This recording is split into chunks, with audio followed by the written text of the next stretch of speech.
Le coup de feu claqua dans la nuit parisienne, déchirant l'air humide de la rue des Rosiers.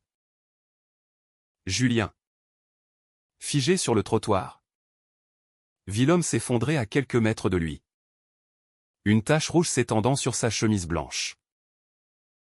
Sans réfléchir, il se précipita, traînant le blessé dans une ruelle adjacente. Le cœur battant à tout rompre tandis que les sirènes hurlaient au loin. Julien Moreau, 30 ans, n'était pas un héros. Fils unique d'une famille bourgeoise de Lyon, il avait fui les attentes étouffantes de ses parents pour s'installer à Paris, où il gérait une petite galerie d'art contemporain. Son existence était un équilibre précaire entre son travail passionné et sa vie privée cachée.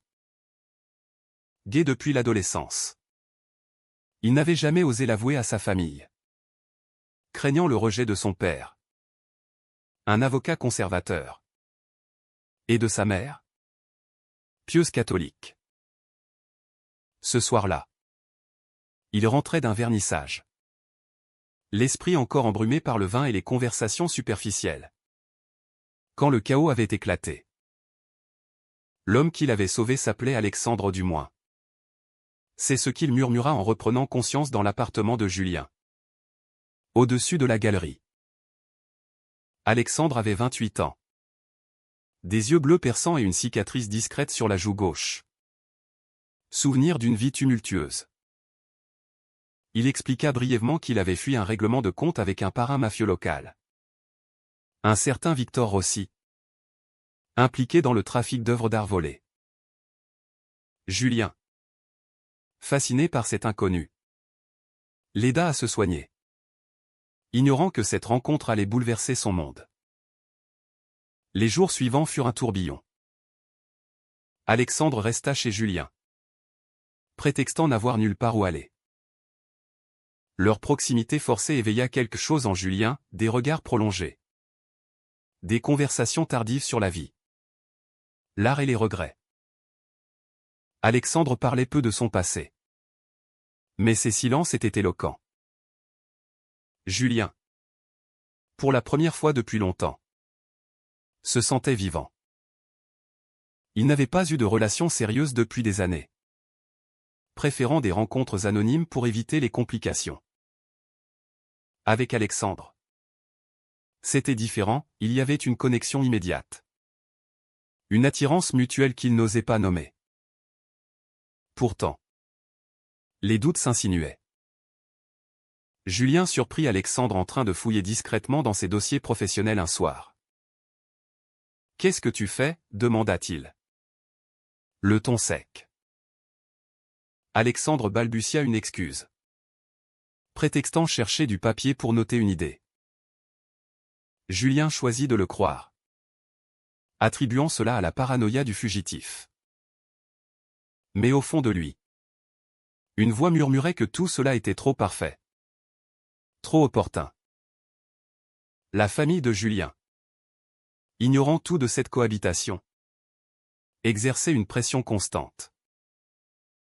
Sa mère appelait régulièrement, insistant pour qu'il rentre à Lyon pour un dîner familial. « Tu es seul depuis trop longtemps. Julien. Il est temps de penser à te marier. À fonder une famille. » Ces mots le blessaient comme des lames, rappelant les attentes sociétales qu'il ne pourrait jamais remplir. Son père, plus direct, critiquait son choix de carrière, l'art. C'est pour les rêveurs. Reviens à la raison. Julien raccrochait, le cœur lourd, se réfugiant dans la présence d'Alexandre. Un soir, après un dîner improvisé, leurs mains se frôlèrent. Alexandre leva les yeux, et Julien y eut un désir miroir du sien. Ils s'embrassèrent, un baiser hésitant qui devint passionné, marquant le début d'une relation clandestine. Julien se sentait libéré, mais aussi terrifié. Que diraient ses parents? Et la société parisienne? Si libérale en apparence, mais encore imprégnée de préjugés? Il pensa à ses amis hétérosexuels, mariés avec enfants, et à son propre isolement. Alexandre, de son côté, semblait tourmenté. Il disparaissait parfois des heures, revenant avec des excuses évasives. Julien l'interrogea un jour, « Qui es-tu vraiment ?»« Alex ?» Alexandre hésita. Puis avoua avoir travaillé pour Rossi, mais avoir décidé de le quitter après une dispute. « Il me traque ?» Julien. « En me sauvant, tu t'es mis en danger. » Ces mots firent frissonner Julien, mais renforcèrent son engagement. Il décida d'aider Alexandre à se cacher, contactant un vieil ami avocat pour des conseils discrets. La tension montait. Un soir, un homme suspect rôda autour de la galerie. Julien, paniqué, appela la police. Mais Alexandre l'en dissuada, ça ne fera qu'empirer les choses. Au lieu de cela, ils fuirent pour un week-end à la campagne, dans une petite maison prêtée par un collègue. Là, loin du bruit de Paris, leur relation s'approfondit. Ils parlèrent de leur rêve, Julien de vivre ouvertement son identité, Alexandre d'une vie normale, sans ombre. Mais Alexandre évitait les détails personnels, alimentant les soupçons de Julien. De retour à Paris, la réalité les rattrapa. Julien reçut un appel anonyme, « Ton ami n'est pas ce qu'il semble. Méfie-toi. » Il raccrocha, tremblant, mais n'en parla pas à Alexandre. Au lieu de cela, il fouilla le sac d'Alexandre pendant son absence et trouva un badge caché à un insigne de police. Le choc fut immense. Alexandre était-il un flic infiltré? Julien rangea tout, feignant l'ignorance. Mais son esprit bouillonnait de questions. Avait-il sauvé un imposteur? Et si oui, pourquoi cette attirance persistait-elle? Les nuits devinrent agitées. Julien luttait avec ses sentiments, l'amour naissant pour Alexandre contre la peur de la trahison. Il pensa à sa famille, à la société qui le jugerait non seulement pour son orientation, mais pour s'être impliqué dans une affaire louche. Pourtant, il choisit de confronter Alexandre subtilement, testant sa loyauté. « Si Rossi te trouve, que feras-tu » demanda-t-il. Alexandre répondit, « Je te protégerai, quoi qu'il en coûte. » Julien voulut y croire, mais le doute s'enracinait. Les semaines passèrent, et la relation entre Julien et Alexandre s'intensifia, mêlant tendresse et tension. Julien, de plus en plus impliqué émotionnellement, négligeait sa galerie, passant des heures à veiller sur Alexandre. Mais les signes de duplicité s'accumulaient. Un jour, en rentrant plus tôt, il surprit Alexandre au téléphone, murmurant, « Je suis proche. J'ai des preuves. » Julien fit semblant de rien. Mais son cœur se serra. Était-ce une conversation avec la police? Ou pire, avec Rossi? La pression familiale s'alourdit. Les parents de Julien annoncèrent leur visite à Paris pour son anniversaire. « Nous voulons te voir. Et peut-être te présenter quelqu'un, » dit sa mère au téléphone, sous-entendant une femme arrangée. Julien paniqua. Comment cacher Alexandre? Et surtout, comment gérer ses propres sentiments? Il confia à Alexandre son dilemme, « Ma famille ne sait rien de moi. » S'ils apprenaient. Alexandre l'écouta, posant une main réconfortante sur son épaule. « Tu n'es pas obligé de tout dire maintenant. Mais un jour, tu devras affronter ça. » Ces mots sonnaient justes. Mais Julien se demanda si Alexandre jouait un rôle. Pour compliquer les choses, La galerie de Julien attira l'attention des autorités.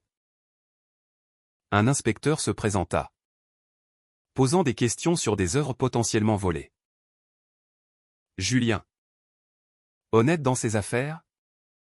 Nia tout lien avec le marché noir. Mais il se rappela que Rossi était connu pour blanchir de l'argent via l'art. Avait-il involontairement croisé ce monde? Alexandre. Apprenant cela, proposa d'aider, je connais des gens qui pourraient vérifier tes fournisseurs. Julien accepta, ignorant que cela scellait un piège. Un soir, lors d'un dîner romantique chez eux, Alexandre avoua une partie de la vérité, j'ai fui Rossi parce qu'il m'a forcé à faire des choses immorales. Mais je t'aime. Julien. C'est réel. Julien. Ému. Répondit, moi aussi. Ils passèrent la nuit ensemble. Dans une intimité chaste mais profonde. Renforçant leur lien. Pourtant. Le lendemain. Julien trouva un dossier caché dans l'ordinateur d'Alexandre, des notes sur lui. Ses finances. Ses contacts. Le choc fut dévastateur. Alexandre n'était pas un fugitif, il était un agent sous couverture, chargé d'infiltrer le cercle de Rossi via Julien. Julien confronta Alexandre ce soir-là. « Qui es-tu vraiment » hurla-t-il, brandissant les preuves. Alexandre pâlit. Puis avoua, je suis policier. Infiltré pour démanteler le réseau de Rossi. Mais je ne t'ai pas utilisé au début. C'était un accident. Julien se sentit trahi. Un accident? Tu m'as laissé tomber amoureux. Alexandre plaida, c'est devenu réel pour moi aussi. J'ai lutté contre ça. Mais je n'ai pas pu. Les larmes coulèrent. Et Julien, déchiré, le chassa. Seul, Julien affronta ses démons. Il appela sa sœur. La seule à qui il avait confié son orientation des années plus tôt. Je suis gay. Et j'ai aimé un menteur, dit-il. Elle le soutint, viens à Lyon. On en parlera. Mais Julien refusa. Déterminé à affronter seul la société française. Progressiste sur papier. Cachait encore des préjugés profonds. Il pensa aux amis perdus quand des rumeurs avaient circulé. Au regard en coin dans les rues. Pendant ce temps, Alexandre, rongé par la culpabilité, contacta son supérieur. Je ne peux plus continuer. J'ai compromis la mission. On lui ordonna de persévérer, obtient les preuves contre Moreau. Il est lié à Rossi via des achats suspects. Alexandre refusa initialement. Mais la pression monta, sa carrière en jeu. Des menaces voilées. Il décida de revenir vers Julien, prétextant des explications. Julien, affaibli, le laissa entrer. Pourquoi moi, demanda-t-il. Alexandre répondit, au début. Tu étais une cible potentielle. Rossi t'avait approché pour une vente illégale. Mais en te sauvant, tu as changé tout. Julien se rappela une offre douteuse qu'il avait refusée des mois plus tôt. Je n'ai rien fait de mal. Alexandre le crut. Mais son devoir l'appelait. Ils passèrent la nuit à débattre, loyauté vs amour. Devoir vs éthique. La visite des parents approchait. Julien, stressé, prépara un mensonge, Alexandre comme un ami en difficulté. Mais le jour venu, tout bascula. Rossi envoya des hommes, attaquant la galerie. Alexandre, protégeant Julien, fut blessé. Dans le chaos, Julien appela la police. Et Alexandre révéla son identité aux assaillants, les faisant fuir. Les parents arrivèrent au milieu de la scène. Choqués. Qu'est-ce que c'est que ça, tonna le père. Julien. Paniqué. Avoue tout, papa. Maman? Je suis gay. Et Alexandre? C'est compliqué. La mère pleura. Le père se mura dans le silence. Alexandre? Bandé sommairement. Murmura, je suis flic. J'ai utilisé Julien pour approcher Rossi. Le père explosa, tu as mis mon fils en danger. Julien défendit Alexandre, il m'a sauvé aussi. La famille repartit, laissant Julien brisé. Il questionna ses choix, avait-il été naïf? La société l'avait-elle forcé à se cacher? Le rendant vulnérable? Alexandre partit, promettant de revenir une fois la mission terminée. Julien. Seul. Réfléchit à la trahison, l'amour pouvait-il survivre au mensonge? Les jours suivants furent un calvaire pour Julien. La galerie fermée pour enquête. Il errait dans Paris, hanté par les souvenirs d'Alexandre. Il reçut un appel de son père, nous devons parler. À Lyon. La confrontation fut brutale. Le père admit ses préjugés, j'ai grandi dans une époque différente. Mais te voir en danger. Ça change tout. La mère? Plus émue. Embrassa Julien, nous t'aimons. Peu importe. Pour la première fois. Julien se sentit accepté. Mais le prix était élevé, la perte de sa vie privée. Exposé au grand jour. De retour à Paris. Julien apprit que Rossi avait été arrêté grâce aux preuves d'Alexandre. Mais Alexandre avait disparu. Muté pour sa sécurité. Julien, rongé par le doute, contacta le commissariat. On lui confirma, Alexandre avait risqué sa carrière pour le protéger, falsifiant des rapports pour l'innocenter. Il vous aimait vraiment, dit un collègue. Julien lutta avec cette révélation. Était-ce de l'amour ou de la manipulation? Il pensa au motin haussé, un agent utilisant des sentiments pour une mission. La société condamnait-elle plus l'homosexualité ou la duplicité? Ses amis, apprenant l'histoire, se divisèrent, certains le soutinrent. D'autres le jugèrent imprudent. Un soir, Alexandre réapparut à la galerie. J'ai démissionné, dit-il. Je ne pouvais pas continuer sans toi. Julien. Méfiant? Demanda, était-ce tout un plan? Alexandre avoua, au début. Oui. Mais quand tu m'as sauvé, tout a changé. J'ai lutté contre mes ordres, risquant tout.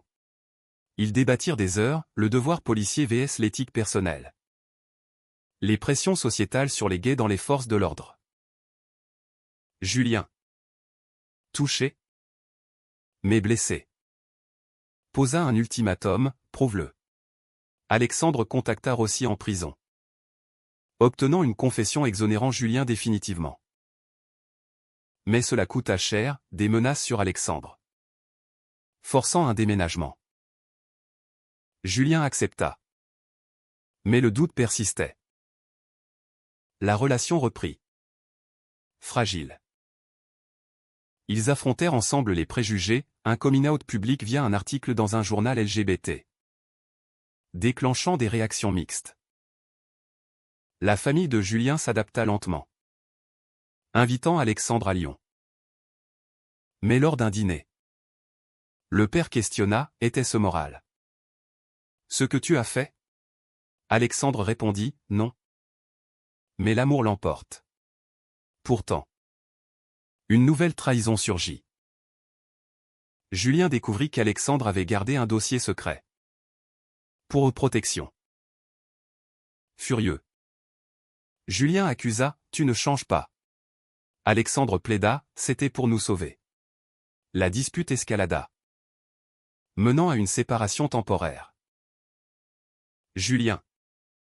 Seul à nouveau. Réfléchit au choix, pardonner ou avancer?